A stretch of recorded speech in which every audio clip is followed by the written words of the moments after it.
Assalamualaikum warahmatullahi wabarakatuh. Innal hamdalillah nahmaduhu wa nasta'inuhu wa nastaghfiruh wa na'udzu billahi min shururi anfusina wa min sayyiati a'malina. May yahdihillahu fala mudilla lahu wa may yudlil fala hadiyalah. Wa asyhadu an la ilaha illallah wahdahu la syarikalah wa asyhadu anna Muhammadan 'abduhu wa rasuluh. Allahumma salli wa sallim wa barik ala nabiyyina Muhammad wa ala alihi wa ashabihi wa man tabi'ahum bi ihsanin ila yaumiddin, amma ba'du. Alhamdulillah, ma'asyiral muslimin, ma'asyiral ikhwah wal akhwat fid din rahimakumullah. Alhamdulillah, kita bersyukur kepada Allah Subhanahu wa taala atas semua limpahan nikmat dan karunia-Nya. Di pagi hari yang berbahagia ini kita dipertemukan kembali di dalam majelis ilmu yang mulia ya, dengan lanjutan pembahasan kajian yang sangat bermanfaat yang berasal dari kitab besar yang ditulis oleh Imam Abu Abdullah Syamsuddin Ibnu Qayyim al-Jauziyah rahimahullah ta'ala, kitab Miftahu Daris Sa'adah wa Mansyuru Walayati Ahlil Ilmi wal Iradah, dengan pembahasan yang atau subjudul yang berjudul yang temanya adalah al-ilmu fadluhu wa syarafuhu, ilmu, keutamaan dan kemuliaannya. Jadi itu pembahasannya adalah segi-segi keutamaan dan kemuliaan ilmu yang dibawakan oleh Imam Ibnu Qayyim rahimahullah ta'ala dalam kitab beliau yang sangat bermanfaat ini. Kita saat ini melanjutkan pembahasan yang sudah kita kaji di pertemuan sebelumnya, sudah sampai di keutamaan ilmu yang ke-37 tentang sebuah hadis yang panjang dari Rasulullah SAW, ya, sampai di ucapan beliau, wa innal ulama awarathatul anbiya, dan sesungguhnya orang-orang yang berilmu adalah pewaris para nabi. Jadi orang yang belajar agama itu berarti dia mempelajari atau mengambil warisan dari hamba-hamba Allah yang terbaik, yaitu para nabi dan para rasul alaihi wassalatu wassalam. Ya. Karena para nabi tidak mewariskan harta, tidak mewariskan uang emas, tidak juga perak. Maka orang-orang yang berilmu, mereka inilah yang paling dekat hubungannya dan kemuliaannya dengan para nabi dan para rasul alaihi wassalatu wassalam. Sebenarnya cukup dengan ucapan Rasulullah SAW ini sudah menjadi motivasi besar bagi kaum muslimin untuk berlomba-lomba dalam menuntut ilmu, karena keutamaannya sangat besar. Bayangkan menempati kedudukan setelah para nabi dan para rasul. Karena dikatakan ahli waris, pewaris, pasti orang yang paling dekat hubungannya dengan orang yang diwarisi. Ya, dalam ilmu tentang faraid kita tahu yang namanya ahli waris. Kalau yang meninggal itu seorang ayah, maka anaknya mewarisinya, termasuk istrinya mewarisinya, dan anggota keluarga yang lain. Jadi yang terdekat hubungannya dengan dia. Maka ini keutamaan. Bahkan yang terakhir kita sebutkan kemarin, ya, orang-orang yang berilmu di kalangan manusia, mereka inilah yang paling pantas disebut sebagai wali-wali Allah Subhanahu wa ta'ala. Yang paling terdekat dengan Allah Subhanahu wa ta'ala, yang paling bertakwa, karena mereka mestinya atau harusnya yang mengikuti akhlak para nabi dan para rasul alaihi wassalatu wassalam.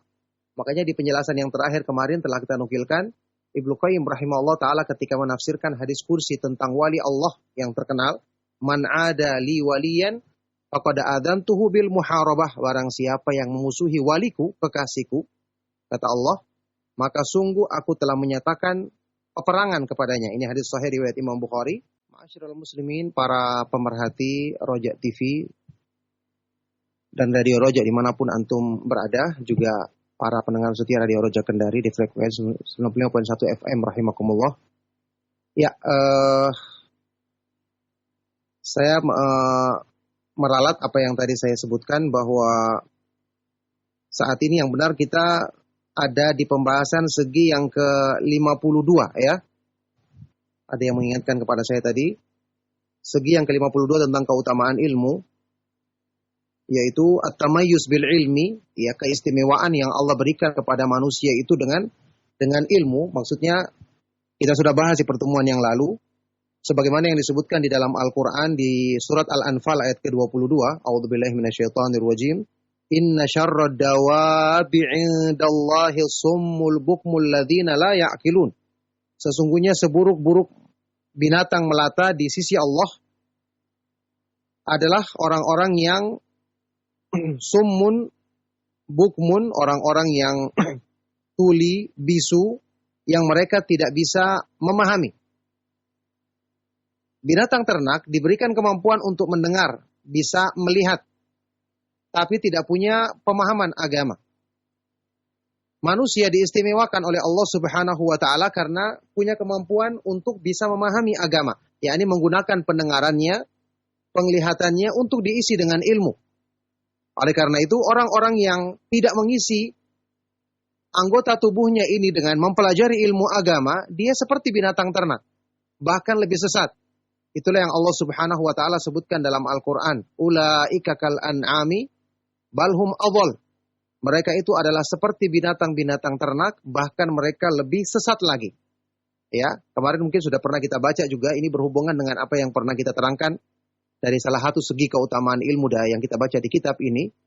Penghuni neraka itu ketika mereka telah masuk ke dalam neraka di akhirat nanti, na'udzubillahi min dzalik, mereka menyesali dulu karena di dunia tidak memanfaatkan pendengaran, penglihatan dan hati mereka untuk belajar agama.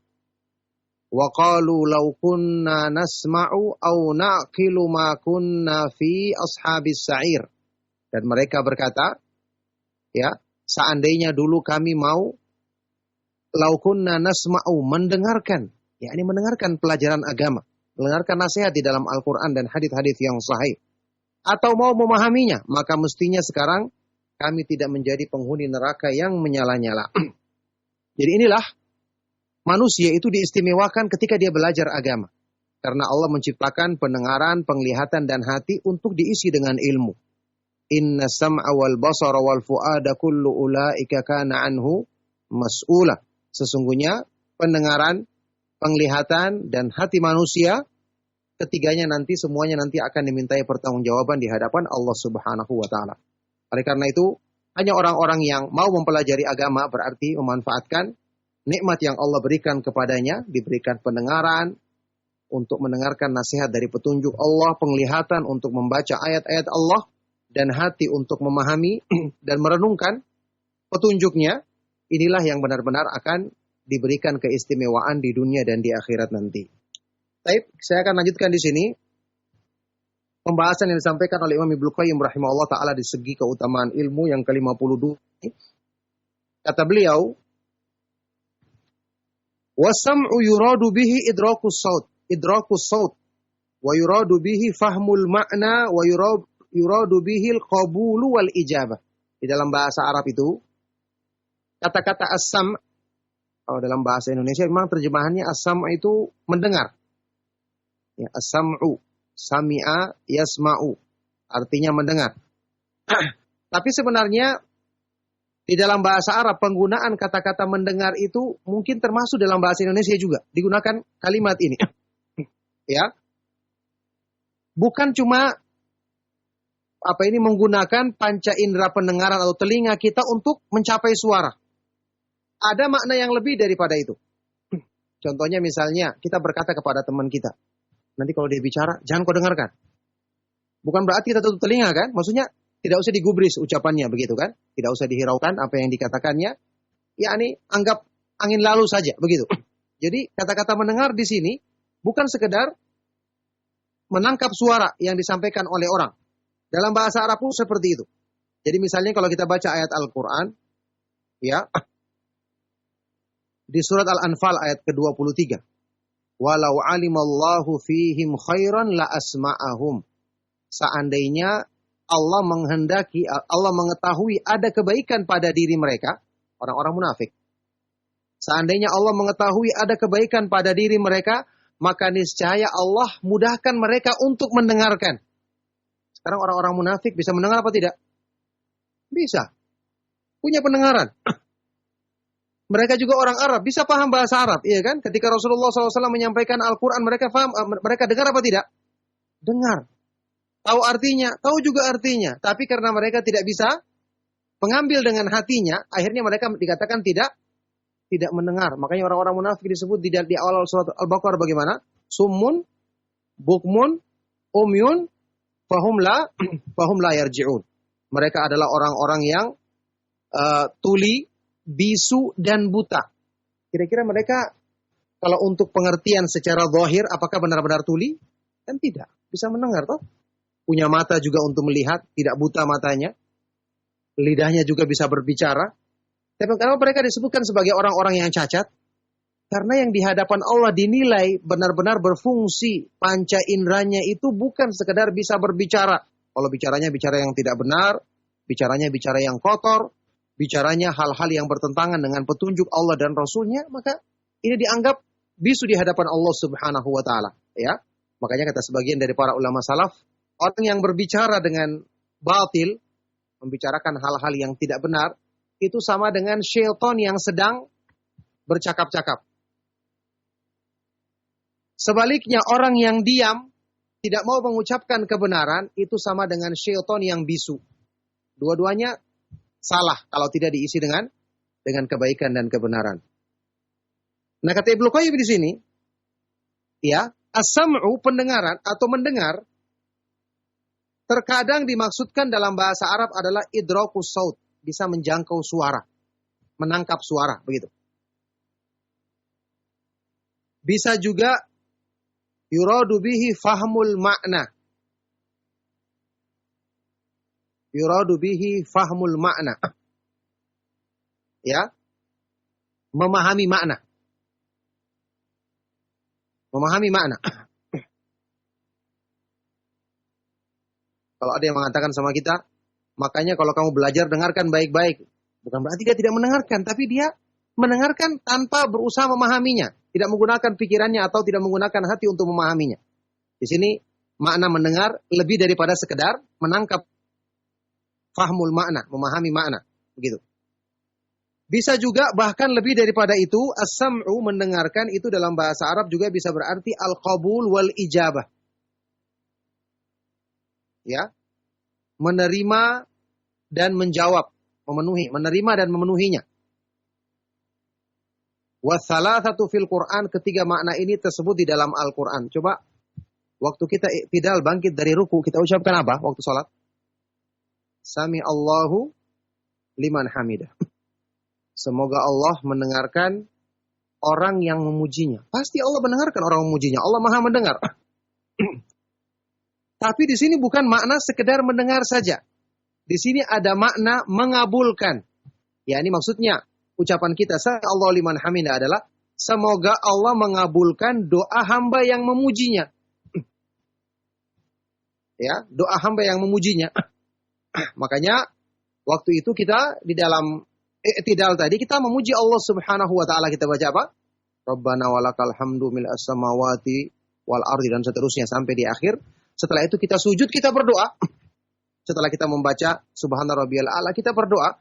Di sini kita memohon kepada Allah supaya mengabulkan doa kita karena kita memujinya. Nah, ketiga makna ini disebutkan di dalam Al-Quran. Coba kita lihat contohnya.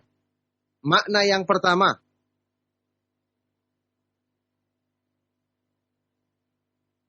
yaitu menjangkau suara, mendengarkan suara. Disebutkan di dalam surat Al-Mujadilah ayat ke-1.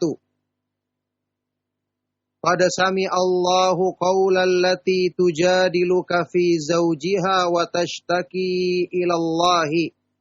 Wallahu yasma'u tahawurakuma. Innallaha sami'u basir. Sungguh Allah telah mendengarkan pengaduan seorang perempuan yang mengadukan kepadamu, wahai Rasulullah, wahai Muhammad sallallahu alaihi wasallam, tentang suaminya, dan dia mengadu kepada Allah, dan Allah mendengarkan percakapan kalian berdua. Sesungguhnya Allah maha mendengar lagi maha melihat.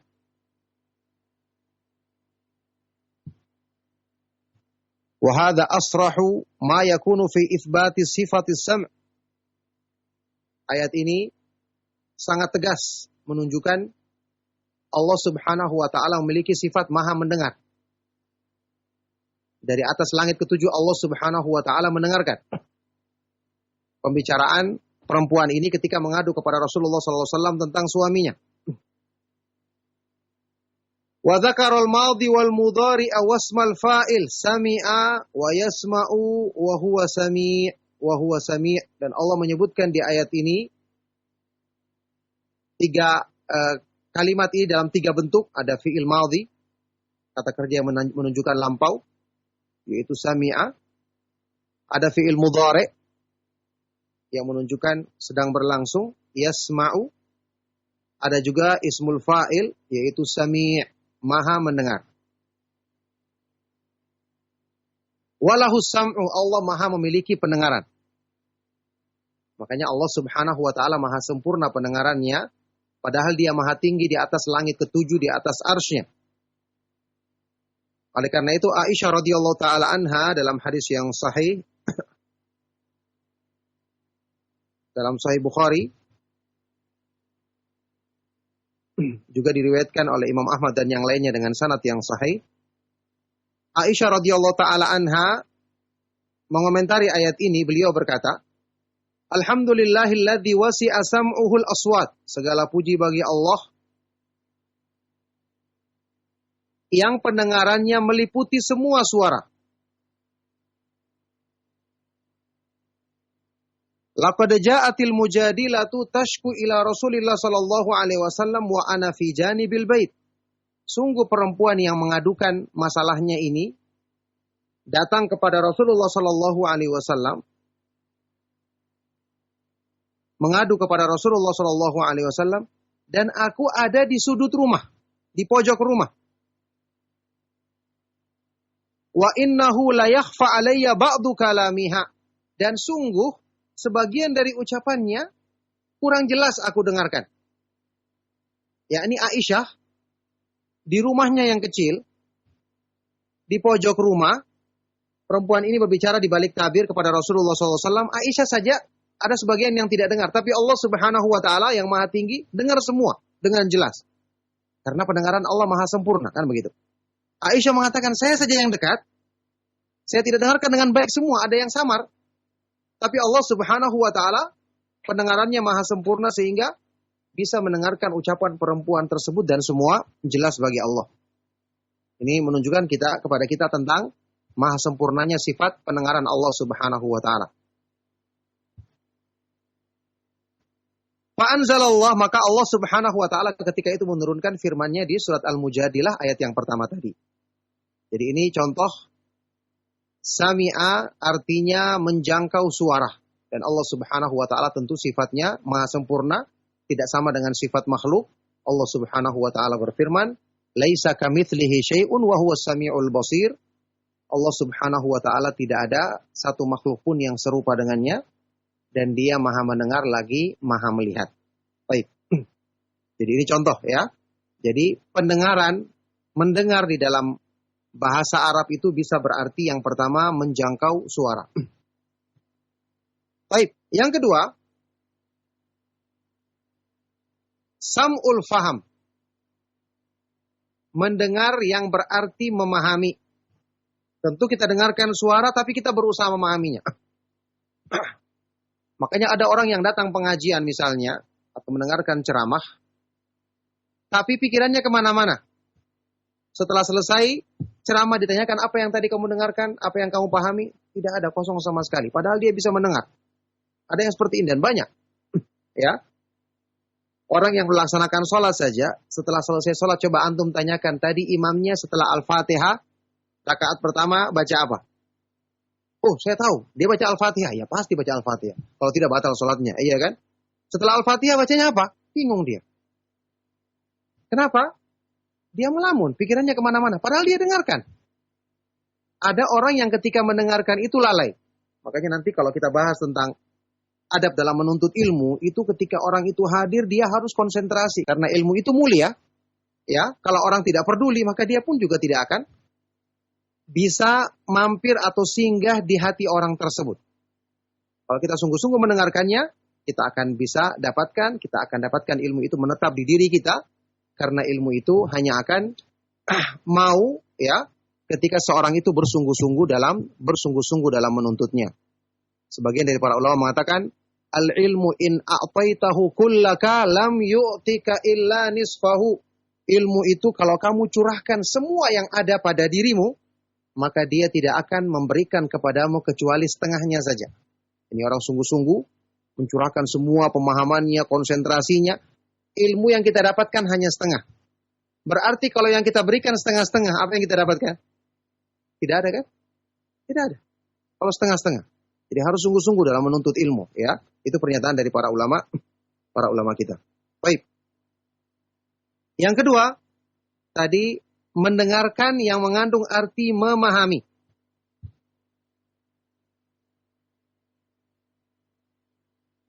Contohnya, kaqaulihi, firman Allah di surat Al-Anfal tadi, ayat ke-23.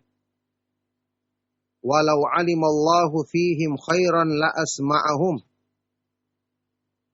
Seandainya Allah mengetahui ada kebaikan pada diri mereka, orang-orang munafik, maka niscaya Allah jadikan mereka mau mendengarkan, yakni memahami kebenaran. Arti ayat ini, ayla afhamahum. Allah jadikan mereka mau memahami, bukan cuma sekedar mendengar. Jadi antum perhatikan di sini, ayat ini itu pelajaran penting bagi kita. Tidak semua orang itu yang mendengarkan paham. Orang-orang munafik di zamannya Rasulullah SAW, orang Arab asli, iya kan? Paham bahasa Arab. Kita masih belajar nahwu shorof. Tapi alhamdulillah kita mau menerima kebenaran. Kita mau menerima tauhid, kita belajar iman juga kita terima. Ada hadis Rasulullah SAW yang memerintahkan seperti ini, kita berusaha untuk mengikutinya. Alhamdulillah. Padahal kita tidak begitu paham bahasa Arab. Tapi mereka bisa mendengar dan bisa paham, tapi dihalangi untuk menerima kebenaran. Makanya ini kita syukuri. Ya, dengan segala kekurangan yang ada pada diri kita, Allah Subhanahu wa taala berikan hidayah di hati kita untuk mudah menerima kebenaran. Oleh karena itu kita manfaatkan hidayah ini sebaik-baiknya untuk lebih semangat mempelajari agamanya, karena semakin banyak kita pelajari berarti semakin banyak kebaikan yang kita kumpulkan dalam diri kita. Baik. Kelanjutan ayat ini masih Al-Anfal ayat ke-23 tadi, walau asma'ahum latawallaw wa hum mu'ridun. Seandainya Allah perdengarkan kepada mereka, mereka akan berpaling, mereka akan menolaknya, dan mereka berpaling dari kebenaran. Berpaling dari kebenaran.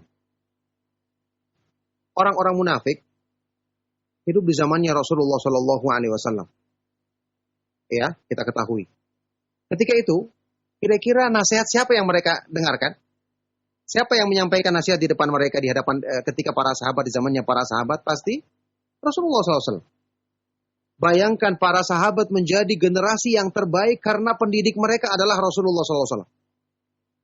Ya, kita pun kalau seandainya kita boleh berangan-angan, ya kita tentu menginginkan hidup di zaman mereka, generasi yang terbaik. Tapi kita juga harus ingat di zaman mereka ada orang-orang munafik. Yang Rasulullah SAW menasihati mereka, mendakwai mereka, tapi hati mereka tertutup. Na'udzubillah min dzalik. Ya, ini adalah perbedaan dua keadaan manusia yang sangat bertolak belakang, yang sangat jauh. Para sahabat menjadi generasi yang terbaik, tidak ada yang lebih baik daripada mereka. Alasannya apa? Karena Al-Quran turun, dibacakan langsung di hadapan mereka oleh Rasulullah SAW dengan penyampaian nasihat yang sangat indah. Tapi kita ingat orang munafik juga ada, mendengarkan juga nasihat yang sama. Permasalahannya ada di hati yang tertutup. Orang-orang munafik itu hatinya tertutup. Karena mereka tidak mau membuka hatinya untuk memahami petunjuk Allah. Inilah keutamaannya ilmu. Ilmu itu membuka segala kebaikan pada diri kita.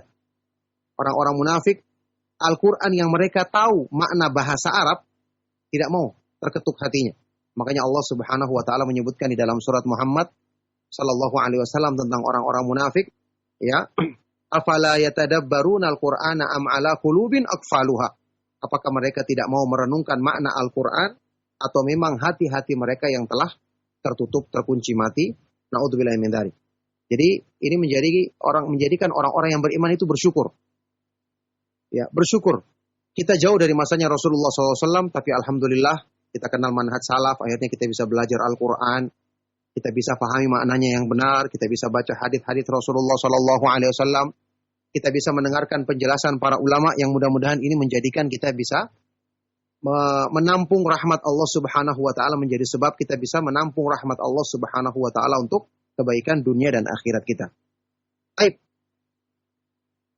Kata Ibnu Qayyim, kenapa mereka berpaling? Lima fi qulubihim minal kibri wal i'radi an qabulil haqqi. Karena di dalam hati mereka ada kesombongan dan selalu berpaling dari menerima kebenaran. Karena di dalam hati mereka ada kesombongan dan selalu berpaling dari menerima kebenaran. Permasalahan di hati yang tertutup. Oleh karena itu kita ingatkan kepada kaum muslimin. Ingat, kalau datang kebenaran, ada ayat Al-Quran, ada hadis yang sahih. Kita sudah tahu maknanya. Meskipun itu berat, jangan ditolak dengan hati kita. Berdoa kepada Allah supaya Allah mudahkan kita menerimanya. Karena kalau kita sudah tutup hati kita, maka selama-lamanya dia akan tertutup untuk menerima kebenaran. Na'udzubillahi min dzalik. Orang itu ketika berpaling, dimulai dari ya, Allah jadikan hatinya tertutup, akhirnya dia susah menerima kebenaran. Ingat firman Allah Subhanahu wa taala dalam Al-Qur'an, "Falamma zagu azagallahu qulubahum." Ketika mereka berpaling, maka Allah jadikan hati mereka sekalian berpaling. Na'udzubillahi min dzalik. Jadi kalaupun belum bisa kita amalkan, kita berdoa kepada Allah, ya Allah mudahkanlah aku menerima kebenaran, mudahkanlah aku bisa mengamalkannya. Ya Allah, saya banyak kekurangan. Jadikanlah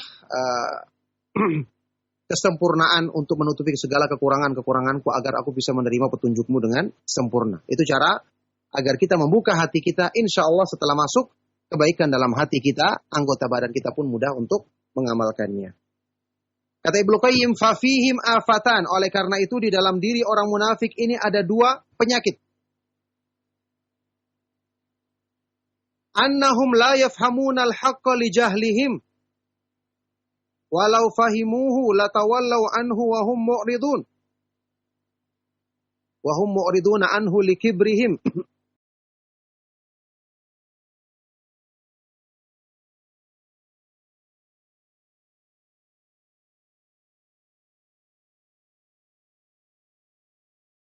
Wahada ghayatu an-naqsi wal aib. Mereka punya dua penyakit. Yang pertama, mereka tidak memahami kebenaran karena kebodohannya. Jadi pertama jahil. Kebodohan ini penyakit orang munafik. Tidak mau belajar, tidak mau berusaha memahami. Makanya penuntut ilmu beruntung. Karena insya Allah mereka akan dihindarkan dari sifat-sifat yang membawa kepada kemunafikan. Na'udzubillahi min dzalik. Penyakit yang kedua, kalaupun mereka paham, mereka akan berpaling darinya. Mereka akan meninggalkannya dan berpaling darinya. Kenapa? Karena kesombongan. Bangga terhadap kemampuan diri. Padahal bodoh. Padahal tidak paham. Ini dua penyakit, kejahilan dan kesombongan. Ya. Kejahilan, kebodohan, dan kesombongan mereka. Jadi kalaupun mereka paham, mereka tidak mau juga terima. Tetap berpaling darinya karena kesombongan. Wahada ghayatun naqsi wal aib, maka ini adalah puncak dari kekurangan dan celaan bagi mereka. Baik, sekarang makna yang ketiga.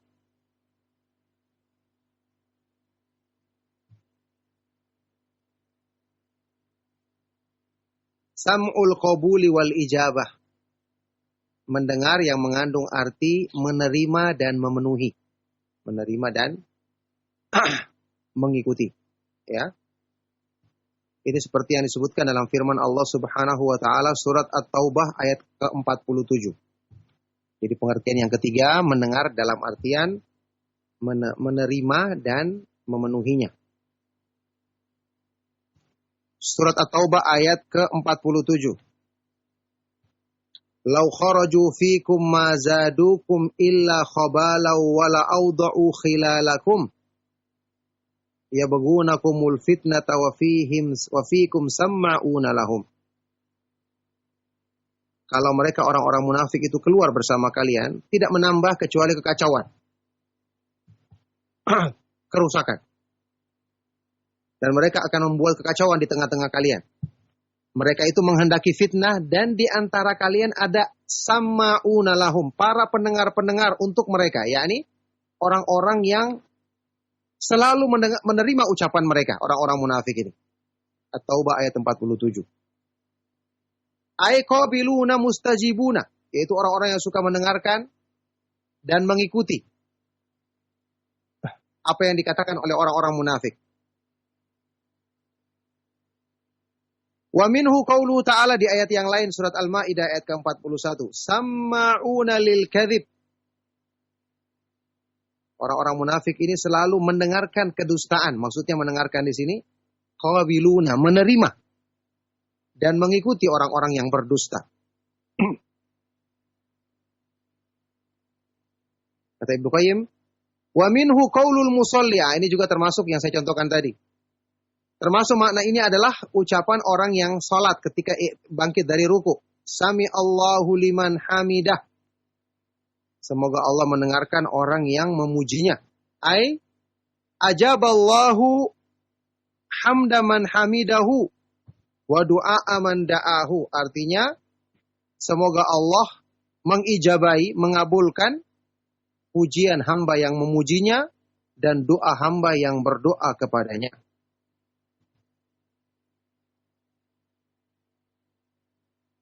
Makanya dalam hadis riwayat Imam Muslim, Rasulullah SAW bersabda, "Idza qala al-imamu sami Allahu liman hamida faqulu rabbana walakal hamdu." Jika imam mengatakan sami Allahu liman hamidah,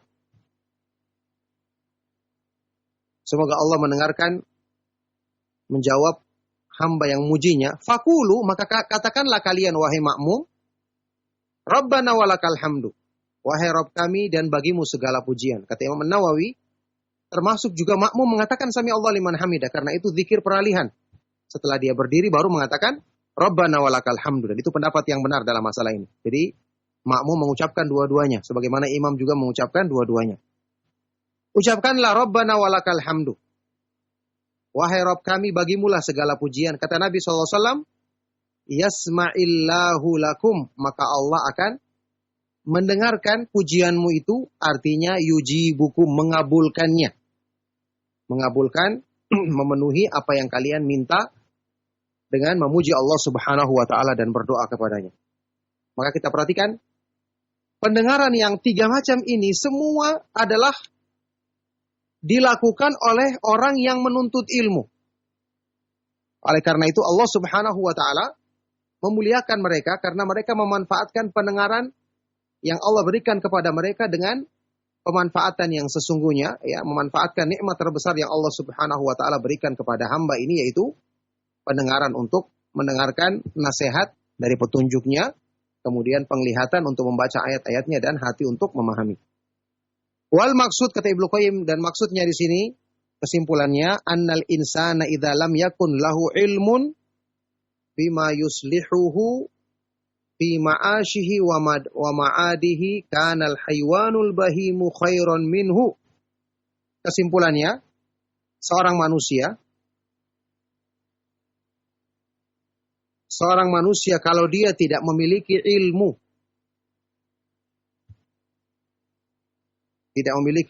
untuk memperbaiki dirinya,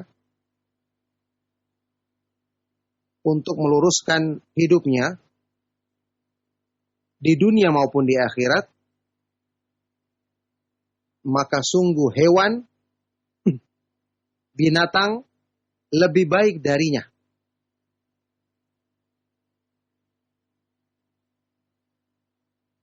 Kenapa? Karena binatang tidak dituntut di akhirat nanti. Li salamatihi fil ma'ad, karena binatang nanti akan selamat di akhirat nanti dari hal-hal yang membinasakannya. Dan ini tentu tidak berlaku bagi manusia yang jahil. Tidak berlaku bagi manusia yang jahil.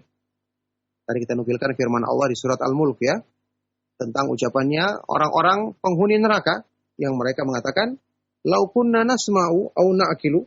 Seandainya waktu di dunia kami mau mendengarkan, kami mau memahami ilmu. Itu penyesalan mereka, menunjukkan orang-orang yang jahil, menyesali kejahilannya, dia mendapatkan kebinasaan, menjadi penghuni neraka karena di dunia tidak mau belajar agama Allah Subhanahu wa taala. Alhamdulillah selesai pembahasan di segi yang ke 30 52 ya. Insyaallah cukup sampai di sini pembahasan kita. Kita dengarkan pertanyaan dari para pemirsa Roja TV, juga pendengar Radio Roja, termasuk para pendengar setia Radio Roja Kendari. Barakallahu fikum. Saya persilakan. Tafadhol. Nah Ustaz, jazakallah khairan Ustaz, barakallahu fik atas materi yang telah disampaikan di kesempatan pagi hari ini. Dan ikhwatal Islam azani Allah wa iyyakum, untuk berikutnya kami buka sesi interaktif soal jawab. Dan bagi Anda yang bertanya secara langsung, Anda bisa menghubungi kami. Halo, assalamualaikum warahmatullahi wabarakatuh. Waalaikumsalam warahmatullahi wabarakatuh. Dengan siapa Bapak dan berada di mana? Dengan keadaan dari Cianjur. Ya, keadaan dari Cianjur ya? Iya. Silakan Pak. Assalamualaikum Pak Ustaz. Waalaikumsalam. Saya ingin bertanya tentang hukum menghadiahkan pahala kepada orang yang sudah meninggal, Pak Ustaz. Menurut yang saya ketahui bahwa hukum menghadiahkan pahala baca Al-Quran itu sampai kepada ahli kubur, Ustaz. Yang saya tanyakan, apakah termasuk amal-amal yang lainnya seperti pahala berzikir dan bersalawat itu juga bisa dikhususkan kepada orang yang sudah meninggal, Ustaz? Nah. Mohon penjelasannya. Barakallahu fikum. Assalamualaikum warahmatullahi wabarakatuh. Wafikum barakallah. Waalaikumsalam warahmatullahi wabarakatuh. Dan kepada Ustaz kami persilakan menjawab. Silakan Ustaz. Barakallahu fikum. Pertanyaan sangat bermanfaat dan sangat baik sekali dari Bapak yang ada di Cianjur tadi ya. Semoga Allah Subhanahu wa taala senantiasa melimpahkan kebaikan kepada beliau dan keluarganya dan juga untuk kita semua. Jadi hukum menghadiahkan pahala bacaan Al-Quran kepada orang yang sudah meninggal ya Bapak. Pemahaman Bapak perlu diluruskan dalam masalah ini bahwa hukumnya yang benar itu tidak sampai kepada orang yang meninggal tersebut. Kenapa? Karena itu bukan amalannya. Dan Allah Subhanahu wa taala telah menyebutkan patokan apa yang akan didapatkan oleh manusia itu dalam beberapa ayat Al-Quran. Di antaranya Allah Subhanahu wa taala berfirman di surat An-Najm, wa allaisa lil insani illa ma sa'a.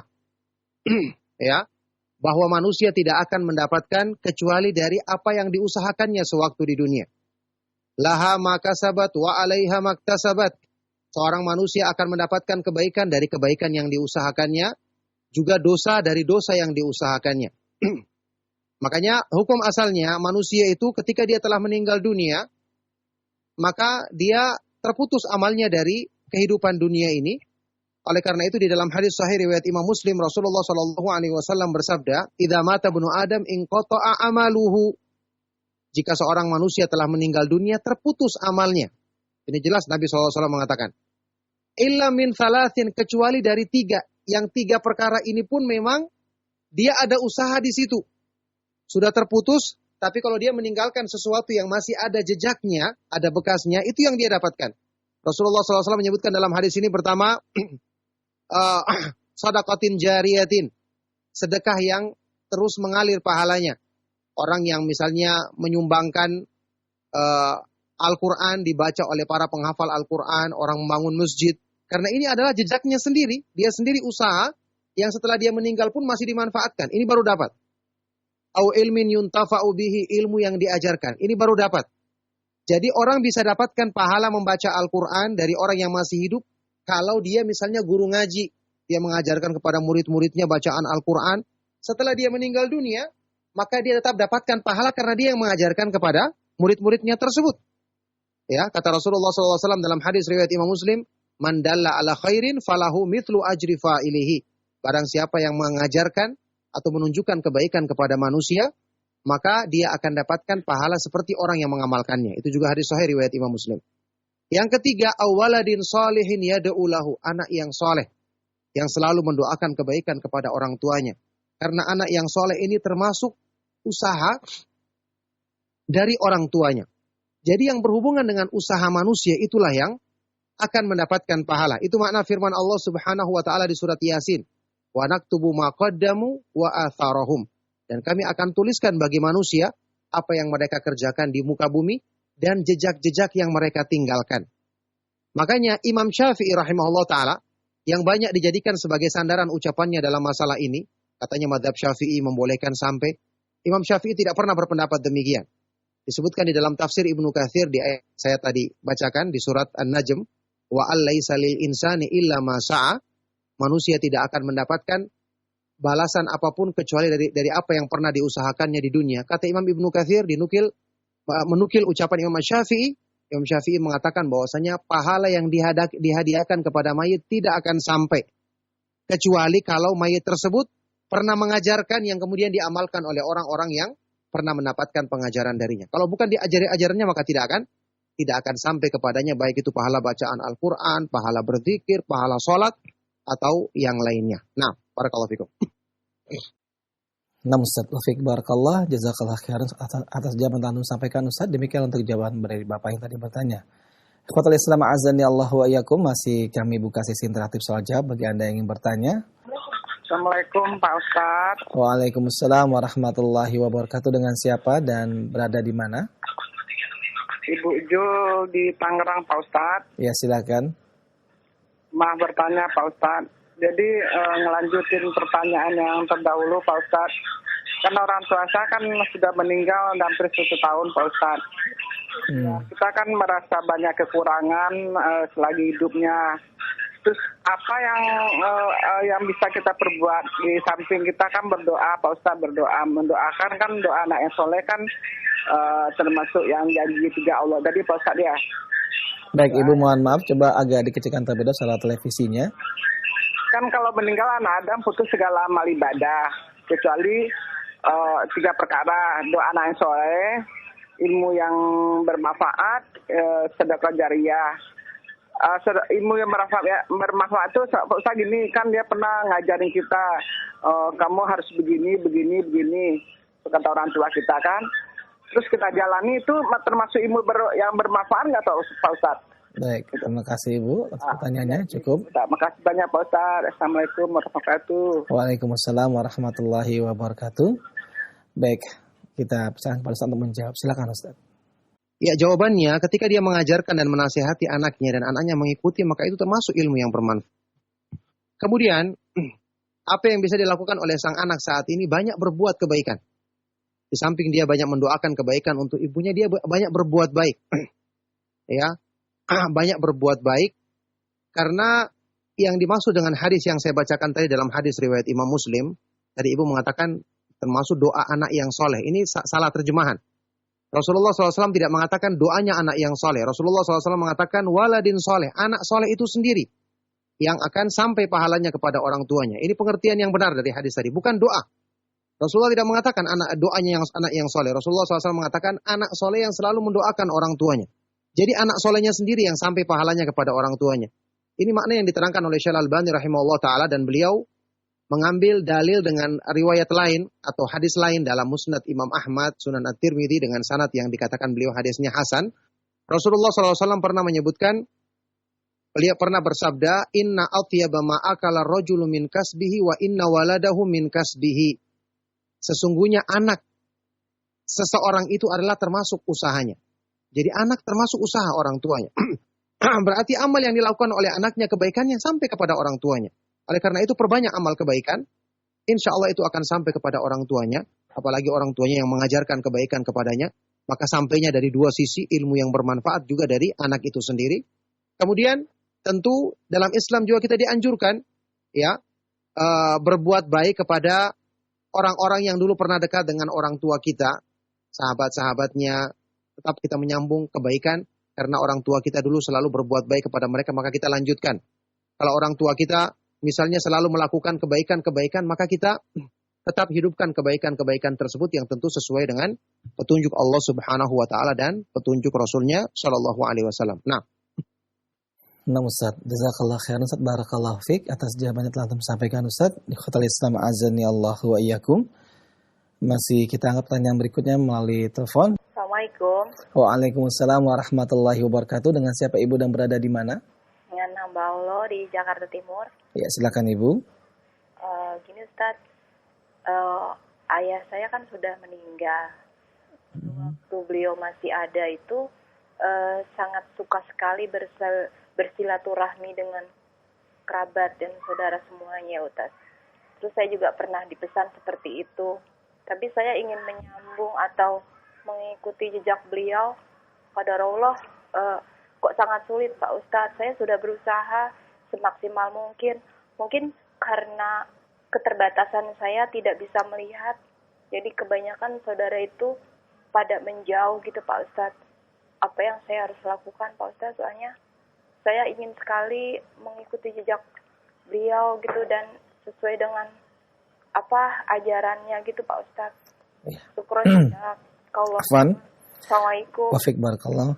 Waalaikumsalam warahmatullahi wabarakatuh. Dan kepada Ustadz kami pesan untuk menjawab. Silakan Ustadz. Yang bermanfaat sekali dari beliau yang ada di Jakarta Timur.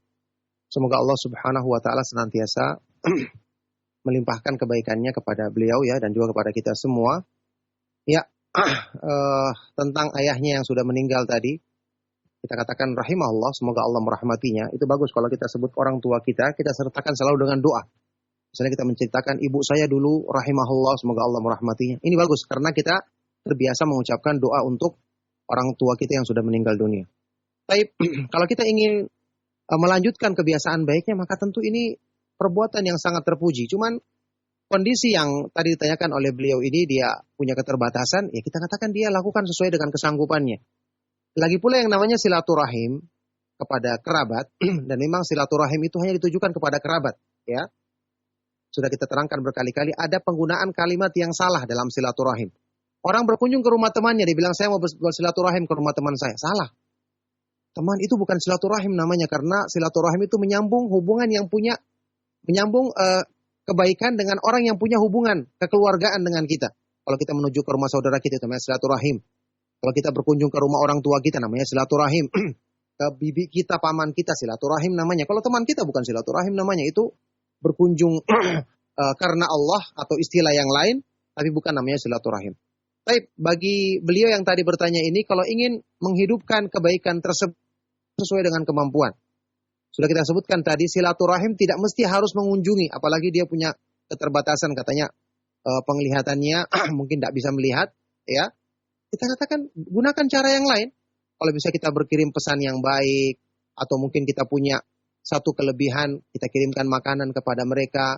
Tentu yang paling penting juga jangan lupakan selalu mendakwai mereka agar mengenal sunnah atau mengikuti, mendengarkan kajian yang bermanfaat, nasihati mereka ketika misalnya akan datang bulan Ramadan, sampaikan kepada mereka ini waktu atau bulan turunnya rahmat Allah, kita banyak mohon ampun dan seterusnya. Kita lakukan hal-hal kebaikan seperti ini termasuk bagian dari silaturahim. Kalau kita punya keterbatasan tidak bisa mengunjungi mereka, maka kita gunakan dengan kebaikan-kebaikan yang lain, meskipun cuma sekedar menelepon atau mengirim SMS atau WA misalnya menanyakan kabar mereka, ini sudah termasuk bagian dari silaturahim yang disebutkan keutamaannya dalam Islam. Nah, barakallahu fikum. Nah Ustaz Wafik barakallah, jazakallah khairan Ustaz atas jawaban yang telah Anda sampaikan Ustaz. Dan ikhwatal Islam azan ya Allah wa iyyakum. Kita angkat pertanyaan melalui pesan singkat Ustaz. Dan ini pertanyaan terakhir di kesempatan kita pagi hari ini Ustaz, dengan pendengar kita yang berada di Ambon. Beliau bertanya, Ustaz, saya setiap hari selesai sholat fardu selalu membaca surat Al-Fatihah yang saya tujukan untuk ayah mertua saya dan seluruh keluarga saya yang sudah meninggal. Apakah ini memang ada tuntunannya dari Rasulullah Sallallahu Alaihi Wasallam, Ustaz? Silakan Ustaz. Bermanfaat dari Bapak yang ada di Ambon ya. Semoga Allah Subhanahu wa taala senantiasa melimpahkan rahmat dan kebaikannya kepada beliau, kepada keluarga dan kepada kita semua. Jawabannya, apa yang Bapak lakukan ini tidak ada tuntunannya. Rasulullah SAW tidak melakukannya, para sahabat juga tidak melakukannya. Bahkan para ulama imam madhab seperti Imam Syafi'i, Imam Ahmad dan yang lainnya tidak pernah mengajarkannya.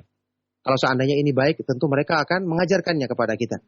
Jadi yang kita lakukan setelah selesai sholat adalah kita membaca zikir-zikir yang dicontohkan oleh Rasulullah SAW, mulai dari istighfar, kemudian membaca zikir yang diajarkan di dalam hadis-hadis yang sahih. Ini yang harusnya kita baca. Kalau kita ingin mendoakan untuk keluarga kita, boleh kita berdoa setelah itu. Mendoakan agar diampuni dosa-dosa mereka, ya, agar diberikan rahmat Allah di kuburan mereka dan seterusnya.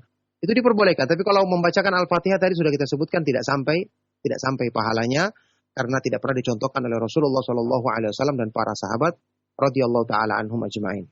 Barakallahu fikum, ini pertanyaan yang terakhir ya. Semoga apa yang kita bahas dan kita kaji di kesempatan pagi hari ini bermanfaat dan menjadi sebab untuk kebaikan dunia dan akhirat kita. Kita cukupkan. Mohon maaf jika ada yang salah dan kurang. Sallallahu wasallam wa barak ala nabiyina Muhammad wa ala alihi wa ashabihi wa man tabi'ahum bi ihsanin ila yaumiddin walhamdulillahi rabbil alamin. Subhanakallahumma wa bihamdika asyhadu an la ilaha illa anta astaghfiruka wa atubu ilaik. Wassalamualaikum warahmatullahi wabarakatuh.